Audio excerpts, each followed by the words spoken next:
Hello, this is Michael Tellinger, and we continue our exploration into the ancient past, the murky origins of humankind and our species on this planet, to see what we can learn from the ancient civilizations and the wisdom of the ancients that can benefit us into the future of humanity and this planet of ours. As usual, we find the Sumerian texts and the ancient civilizations and the ancient texts give us clear indications of what happened in the past. This is the Ural Mountains, we carry on to Iran. Iran is filled with ancient civilizations and ruins that we don't even know about, because very little knowledge of Iran is available in the West, and very little archaeological exploration is going on there. So we really have to look in vaults of ancient knowledge and information to find this body of knowledge that's been hidden from us. I suppose it seems like it's been hidden from us for so many years now. In Israel, there are examples of circular structures, and in Iraq is just littered with ancient ruins that truly boggles the mind.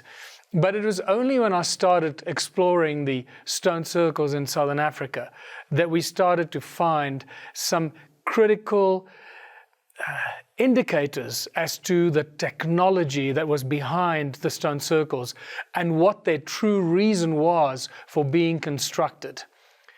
So, what kind of tools and technology did Enki and the Anunnaki use? We find cone-shaped technology and cone-shaped tools. When you start looking, you start finding it all over the world through pretty much all of human history. Cone-shaped tools in Egypt were completely ignored, and Egyptologists just scratched their heads. They got no idea what these cone-shaped tools in Egypt are all about. Furthermore, in Egypt as well, we find funerary cones that are inscribed with a message that says, true of voice. Voice is to do with sound. So there's some very interesting things that they were obviously doing with these funerary cones in Egypt. We find Native American medicine men in the kivas, the underground kivas, which were sound resonating chambers. They would hit cone-shaped tools together and use cone-shaped tools to generate sounds from ringing stones. This is a phenomenal bit of information that was disclosed to me by a Native American woman in Sedona.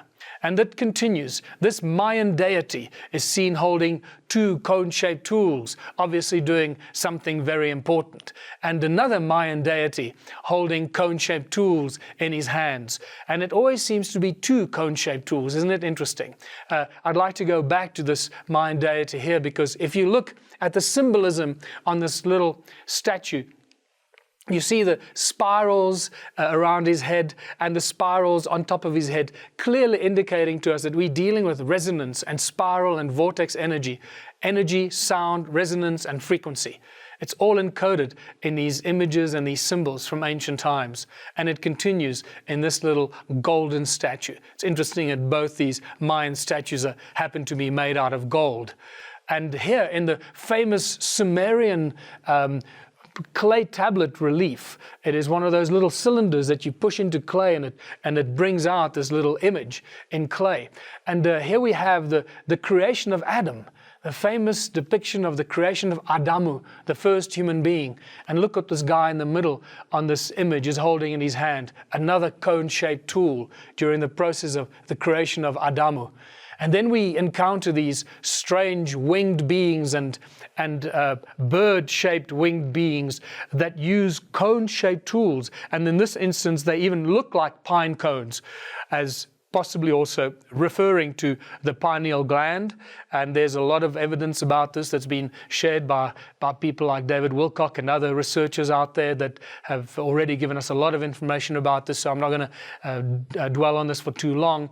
But it's critical to recognize the connection between these cone-shaped tools and all these other ancient cone-shaped tools in human history. These pine cones that are held by these individuals were seemingly used in the manipulation of the human race, somehow controlling or manipulating a pineal gland, and also the tree of life, or our DNA, manipulating it with Caesar beam technology. Now remember, if Luc Montagnier can generate DNA with sound in a test tube in a laboratory, with limited knowledge of this technology. Imagine what advanced beings, or the full understanding of this Caesar and resonance technology, what these individuals can do, how they can manipulate and do things to our internal organs, manipulate our pineal gland and our DNA in ways that we can't understand yet, but we're getting closer to it every day.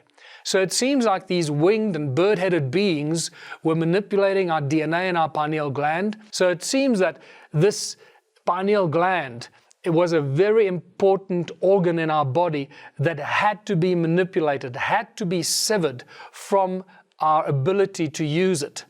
And this was, I believe, part of the plan and the plot to create a species with amnesia, because the pineal gland is a receiver, a frequency receiver, is the third eye. It has rods and cones, just like the retina in our eyes has rods and cones. It receives information and frequencies and sound and resonance, and it should allow us to communicate telepathically. It should allow us all the benefits of ESP.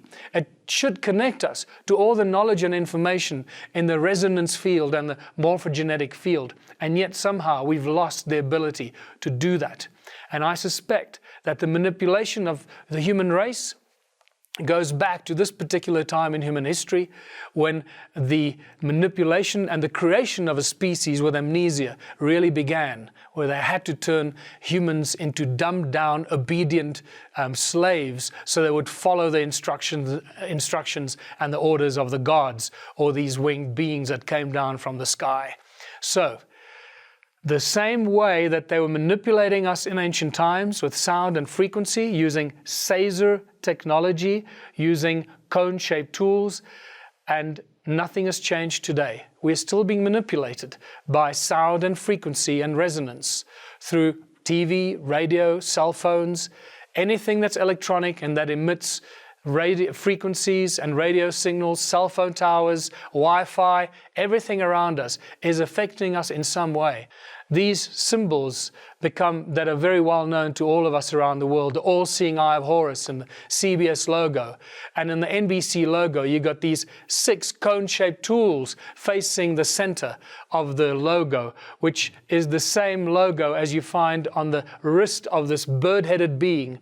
He has this, looks like a wristwatch with 12 cone-shaped tools that are facing the center. And in the NBC logo, we have half of that, depicting that they know exactly what they're talking about, and these logos are very deeply encoded with this ancient esoteric knowledge.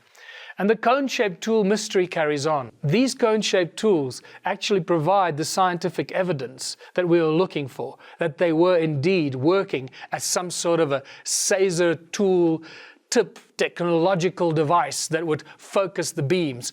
And the reason I say this, because these particular tools are inscribed with Sumerian or cuneiform text, as you can see from these images.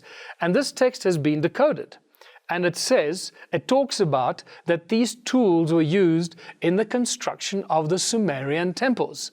One of them actually specifically talks about the construction of the temple of Inanna.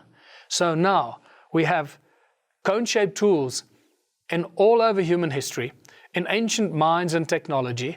Erich Skalnin levitating giant coral stones weighing several tons with cone-shaped tools, and now we have cone-shaped tools that tell us about the construction of the temple of Inanna out of giant stone blocks.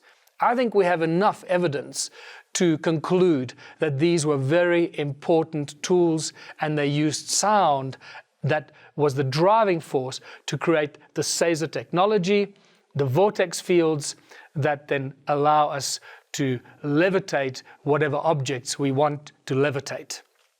And that's just the beginning of it. It allows us to do all kinds of other things. If you think we've stopped and we've run out of ideas, you'd be mistaken. Remember that the pineal gland, this resonance and sound frequency receiver that should allow us to have ESP ability, the pineal gland is connected by the optic nerve to our eyes and to the retina. Now, what is at the back of the retina? Rods and cones. And if we can channel our thoughts, our ideas, our words, our sounds, and the frequencies via the pineal gland, through the optic nerve, into the retina, and into the cones in the backs of our eyes. Guess what we can do? What we should all be able to do is what this man here did. We should all have supernatural abilities simply using our eyes. Now, once you start combining the light from your eyes and the sound from your mouth, guess what you have just done? You have become a co-creator, just like the source of all creation. When God said, "Let there be light," the sound and the light combines and activates the quantum soup of infinite possibility and brings forth everything in creation. The sound of our voice, the light of our eyes through the cones in our retina turns us into creators of anything we want to create. And it is this that we've been prevented from knowing and from achieving as the human race by those that have been manipulating us for thousands of years. So, we got sound and resonance going back to the origins of everything in creation.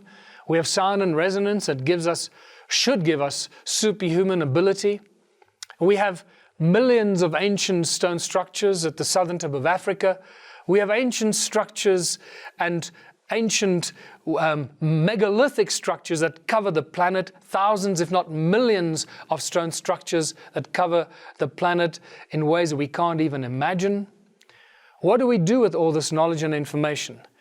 Is there a site in southern Africa that is the flagship amongst millions of stone circles and can point us in a direction even more specific? Absolutely. And that site is called Adam's Calendar. Also an Anunnaki installation. All the indicators are that this particular site was created and established by the Sumerian Enki. A lot of information that I will share with you in the next episode. Thanks for watching.